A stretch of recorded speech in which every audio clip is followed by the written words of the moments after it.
Que a graça e a paz do Senhor Jesus estejam com todos nessa noite, amém?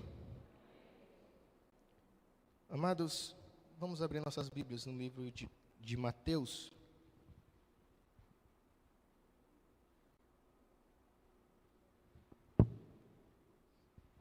Mateus capítulo 25.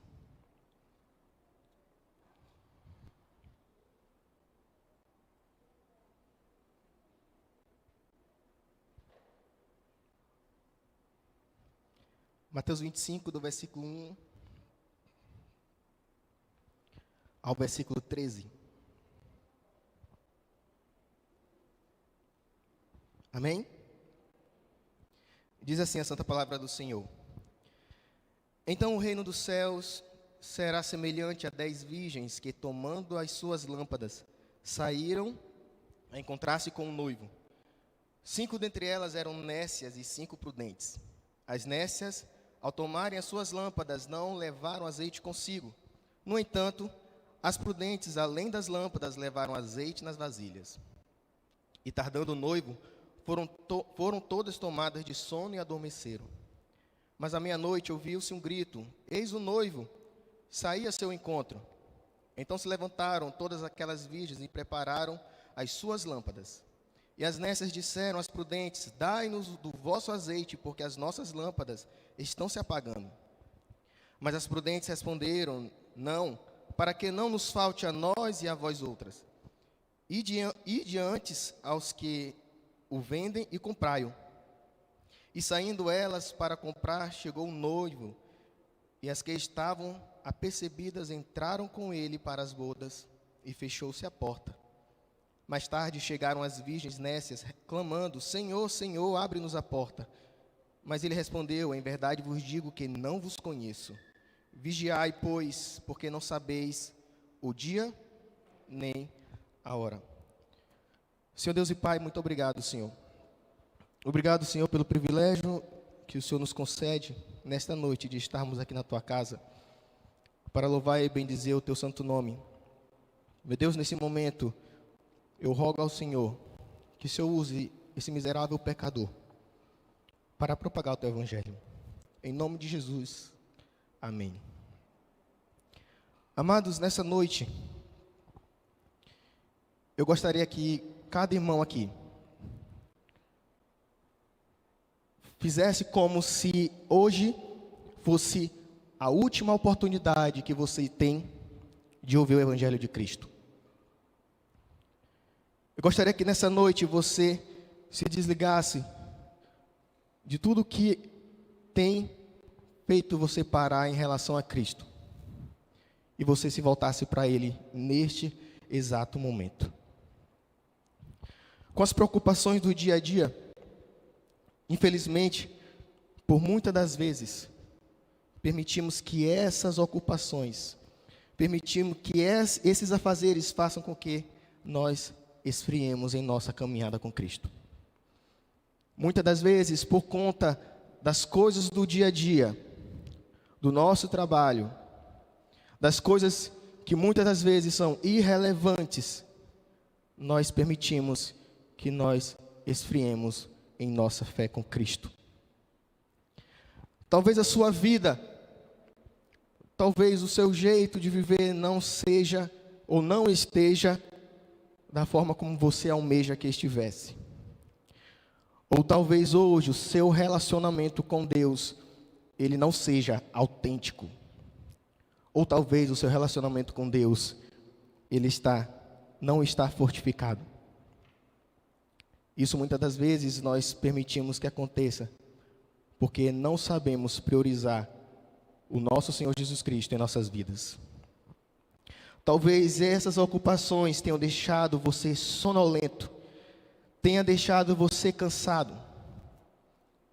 E por conta desse cansaço, você, muitas das vezes, sem nem ao menos perceber, já deixou Cristo de lado. Uma das coisas, meus queridos, que tem acontecido no mundo, e principalmente para nós da igreja, é que quando nós falamos do retorno de Cristo, isso não nos causa temor, isso não nos causa tremor. E isso não nos dá, ou não traz para nós, esperança. Por que que quando nós falamos de Cristo, porque quando nós estamos pregando, falando da vinda de Cristo, dos sinais que estão surgindo, que estão se cumprindo, muitas das vezes nós fingimos que são coisas normais do dia a dia? E isso é mais sério do que eu e você podemos imaginar.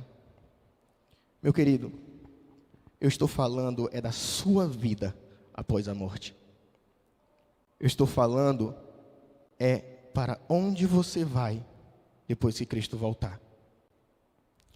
Se isso não lhe causa temor, se isso não lhe causa tremor, ou se isso não lhe traz esperança, reveja os seus conceitos de cristão. Porque é impossível nós falarmos da volta do nosso Senhor e isso não mexer conosco. É impossível nós falarmos da vinda do Senhor e isso não nos trazer um questionamento acerca da nossa vida com Deus. Se a sua vida ela se baseia somente em você saber as Escrituras, ou se a sua vida está pautada somente nas coisas que você estuda acerca das Escrituras, mas você não vive, mas você não mostra evidências de que você vive o que as Escrituras falam, de nada vale a sua intelectualidade. Você é nécio ou você é prudente? Nos atentando para essa passagem, essa parábola que nosso Senhor e Salvador Jesus Cristo contou, nós percebemos que ele divide essas 10 virgens em 2 grupos. Um grupo ele caracteriza sendo nécias, e outro grupo prudente. Mas o que vem a ser de fato uma pessoa nécia, ou o que vem a ser de fato alguém prudente? Uma pessoa nécia, meu querido, é alguém que possui conhecimento, capacidade, sentido, coerência. O nécio é a pessoa que não possui conhecimento, ele não possui capacidade nem coerência. Ele é um sujeito completamente ignorante, incompetente, ou também tola.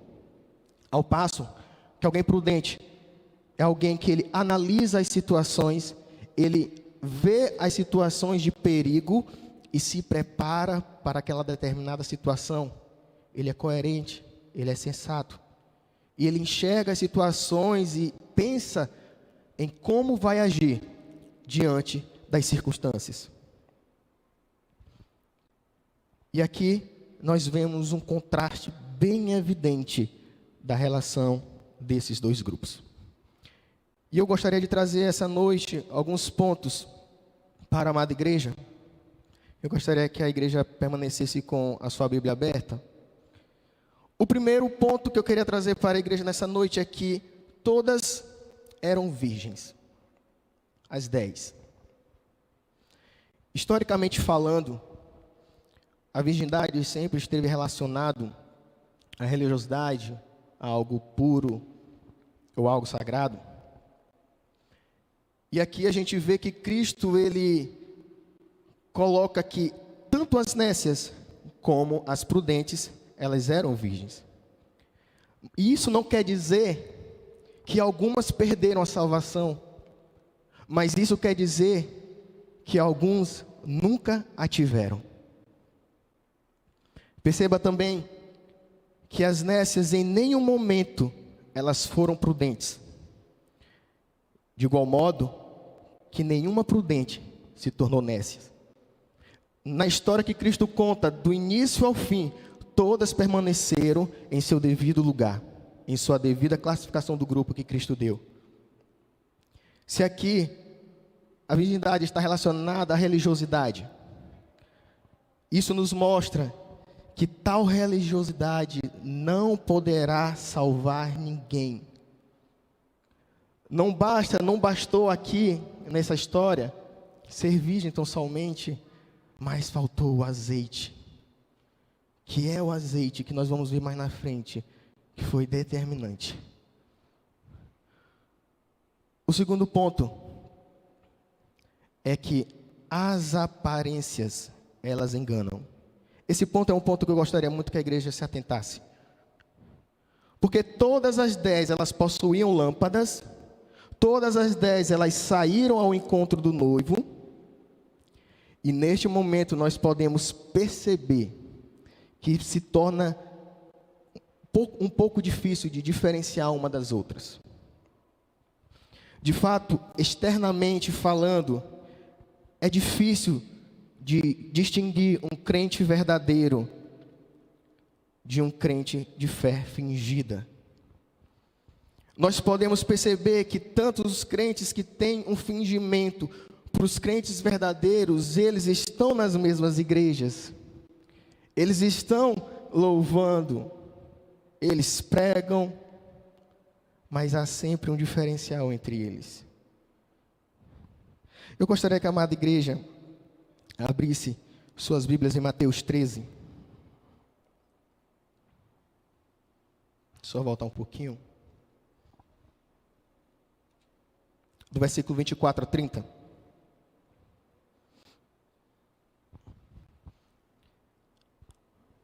Outra parábola lhe propôs, dizendo: o reino dos céus é semelhante a um homem que semeou boa semente no seu campo. Mas enquanto os homens dormiam, veio o inimigo deles, semeou o joio no meio do trigo e retirou-se. E quando a erva cresceu, produziu fruto, pareceu também o joio.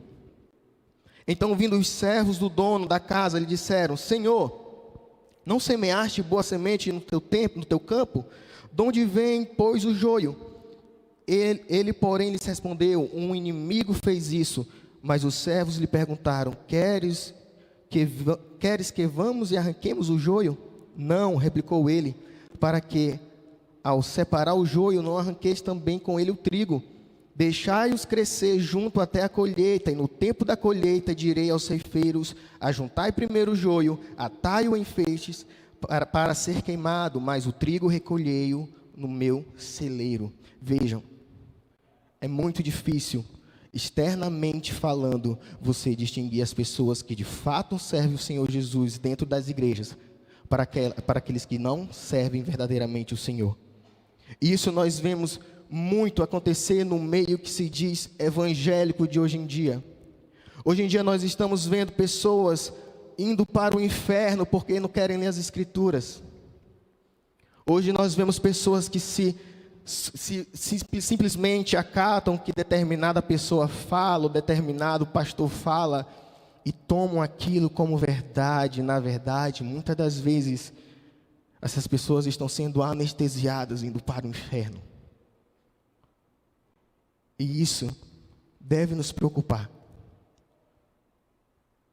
Porque às vezes o questionamento que você deve fazer é: a minha vida tem sido uma vida de retidão, uma vida que as pessoas de fato veem Cristo em mim, não porque eu quero fazer isso, porque eu quero me engrandecer, não, mas porque o Espírito Santo que habita em você faz com que você haja segundo a vontade de Deus. E o que nós vemos hoje são pessoas trocando a dura verdade por suaves mentiras. Em João 6, você pode abrir também João 6. João 6, do versículo 60 ao 69, diz assim: muitos dos seus discípulos, tendo ouvido tais palavras, disseram: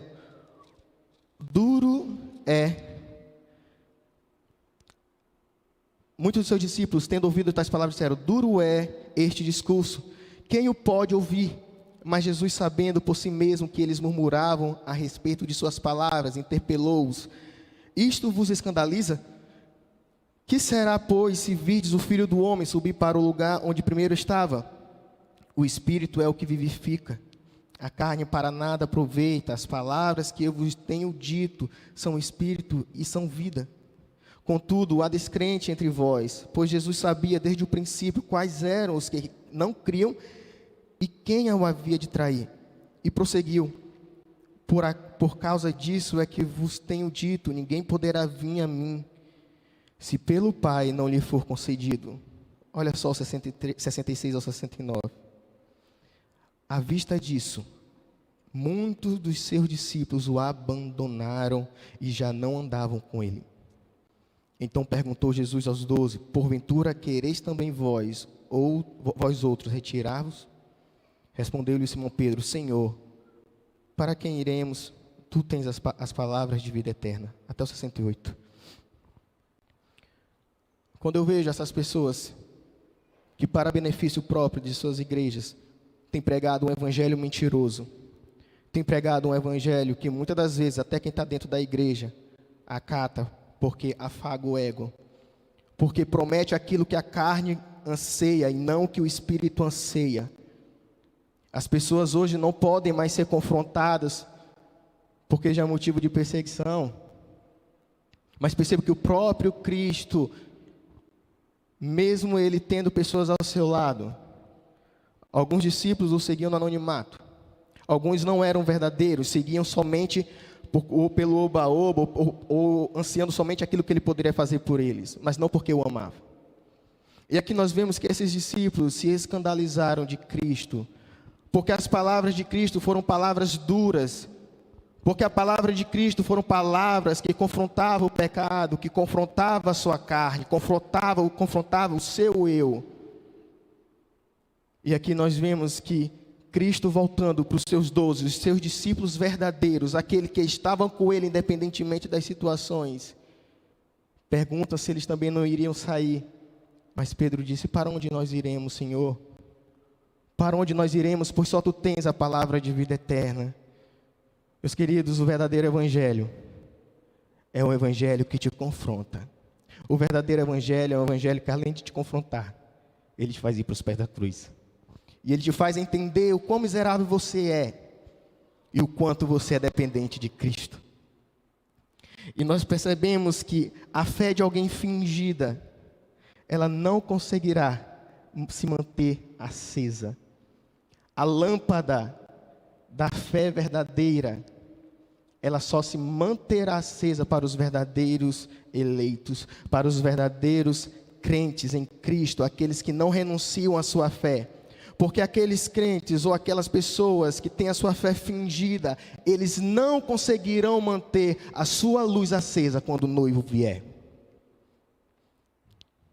Meus queridos, quando nós olhamos para a lua, quando nós admiramos a sua beleza, nós nos encantamos pelo que ela mostra, pela sua belezura, mas logo ao amanhecer nós percebemos que aquela luz não é dela.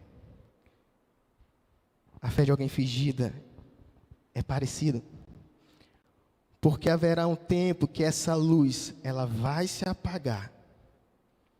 A luz daqueles que estão seguindo a Cristo por fingimento, ela vai apagar, porque eles não vão manter essa luz acesa. O azeite, ele é pessoal. A graça de Deus e a presença do Espírito Santo são insubstituíveis. Quando a graça nos alcança, se torna evidente a mudança do verdadeiro cristão. Ele passa a agir não conforme as suas vontades, mas conforme a vontade de Deus. E quando ele age conforme a vontade de Deus, ele persevera até o fim. E somente aqueles que perseveram até o fim, eles terão a vida eterna.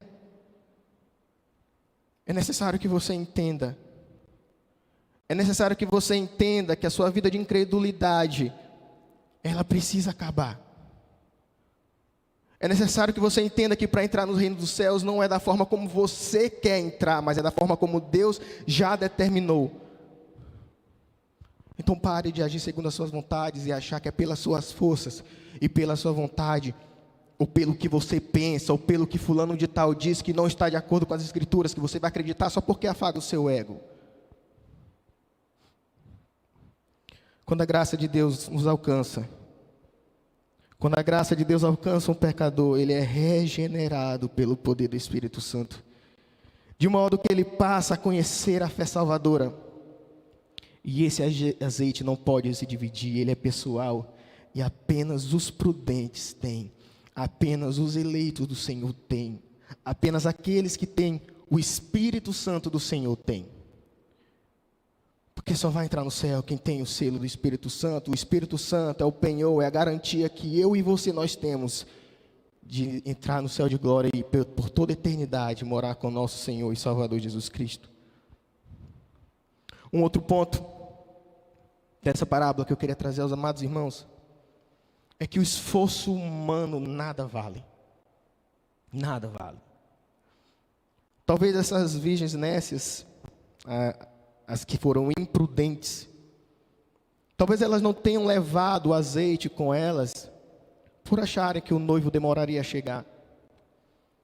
Talvez elas tenham achado que daria certo o que elas tinham em mente. Ele vai demorar, então aqui dá para a gente descansar, o azeite aqui vai dar, então pronto.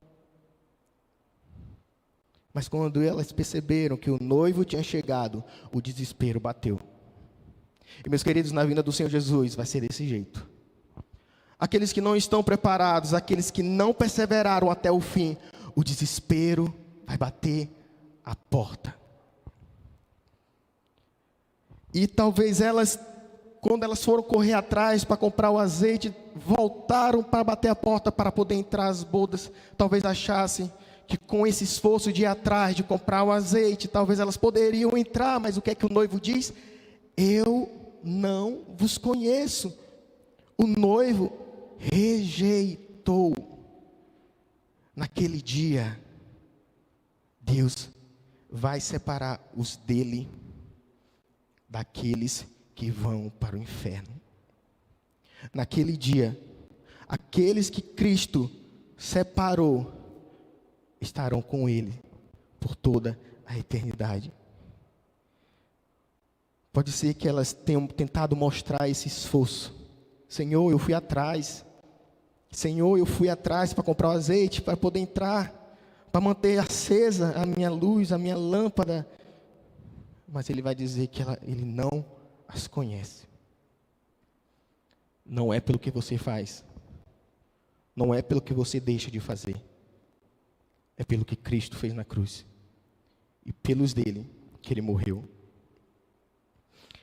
Percebo que no final dessa parábola, essa fala do Senhor Jesus é bem semelhante ao que ele diz lá em Mateus 7, 23, onde ele fala: então lhes direi explicitamente, nunca vos conheci. Apartai-vos de mim, os que praticais a iniquidade. Meus amados, essa aqui, preste bem atenção. Essa frase de Cristo é a deixa para o desespero daqueles que não estiveram com ele, que não perseveraram até a sua vinda. Essa frase de Cristo é a sua deixa para o tormento eterno daqueles que não estiveram com ele. Essa frase de Cristo é a deixa para uma eternidade sem ele. Onde você se enquadra nesses dois grupos? Você tem se atentado se o azeite tem acabado? Você tem se atentado em manter a sua luz acesa? Você tem agido em conformidade com as Escrituras Sagradas? Você tem se preocupado em agir em conformidade com aquilo que Deus quer que você faça e não com aquilo que você quer fazer? Você tem se preparado para o grande encontro com o Senhor, o teu Deus, como diz lá em Amós 4:12, prepara-te, ó Israel, para te encontrares com o teu Deus. Você tem se preocupado em se preparar? Os seus dias estão focados somente naquelas coisas que você pode obter neste mundo? As suas preocupações, elas estão voltadas somente para aquilo que você pode conquistar nesse mundo? Meu querido, não me importo, não me interessa em saber qual é a sua conta bancária, se você tem um carro do ano na sua garagem, se você tem um celular de última geração, se você usa roupa de grife. Eu estou preocupado com a sua alma. Eu estou preocupado para onde você vai depois da morte. Meus queridos, se isso não mexe com você, se esses questionamentos acerca da sua salvação não fazem você se voltar para Cristo. Reveja os seus conceitos de cristão. Você tem sido nécio ou você tem sido prudente? Porque os sábios, eles se diferenciam dos tolos durante a demora do retorno de Cristo. Estar pronto quer dizer que você está preparado para essa longa espera.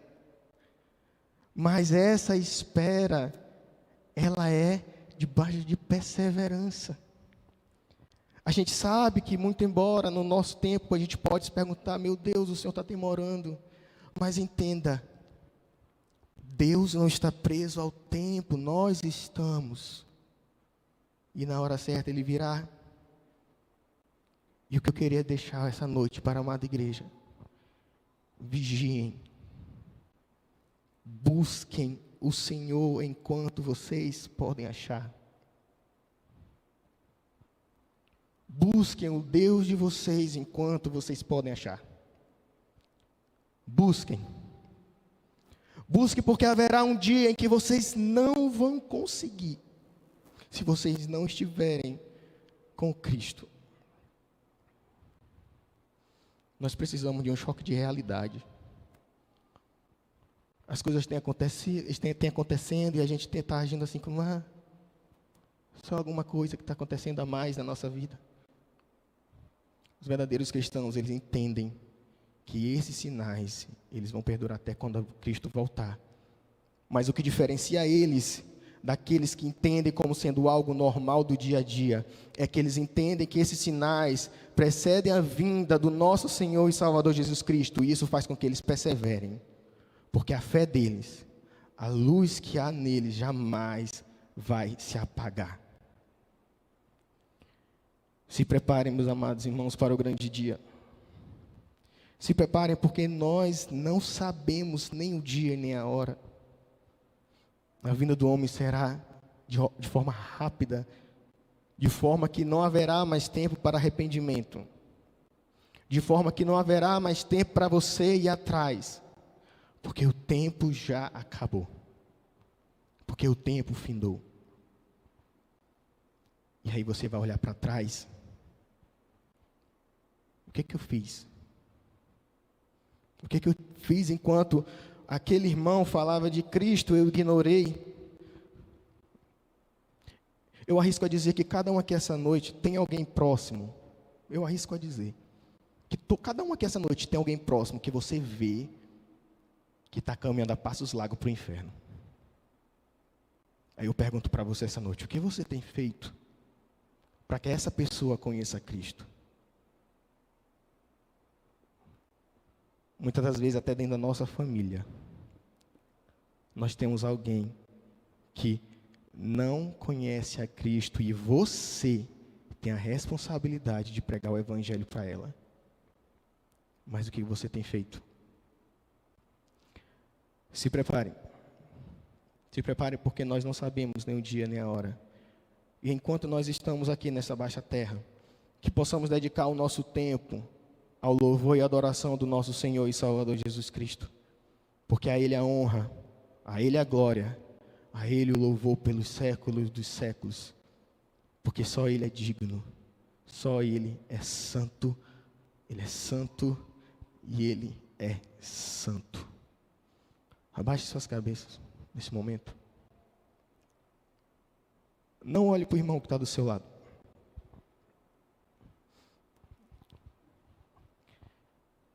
Nesse momento eu gostaria que você refletisse sobre a sua vida.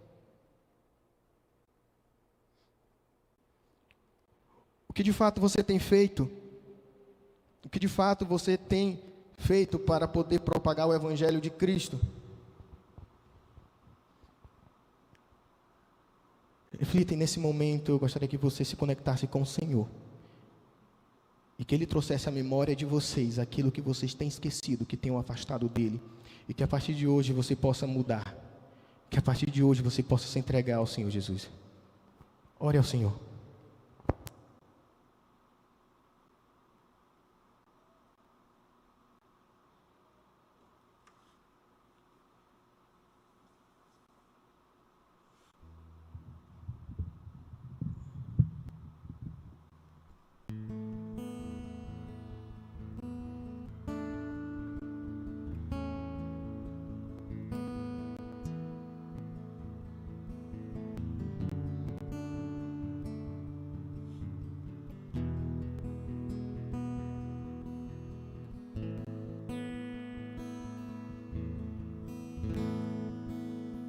Perto quero estar, junto aos seus pés,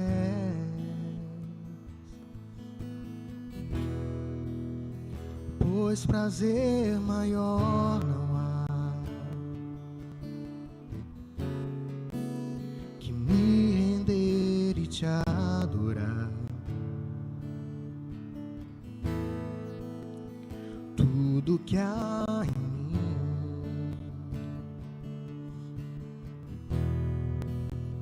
quero te ofertar,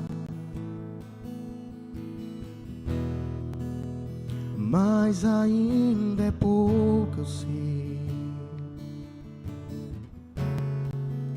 se comparado ao que ganhei. Não sou apenas servo, teu amigo me tornei.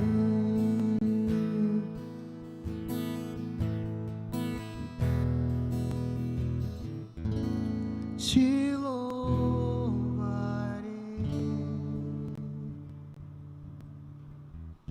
não importam as circunstâncias, adorarei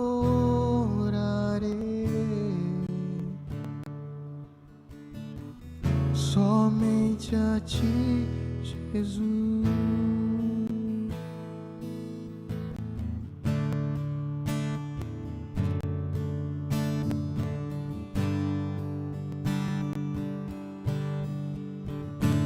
Meu amigo, hoje tens a escolha,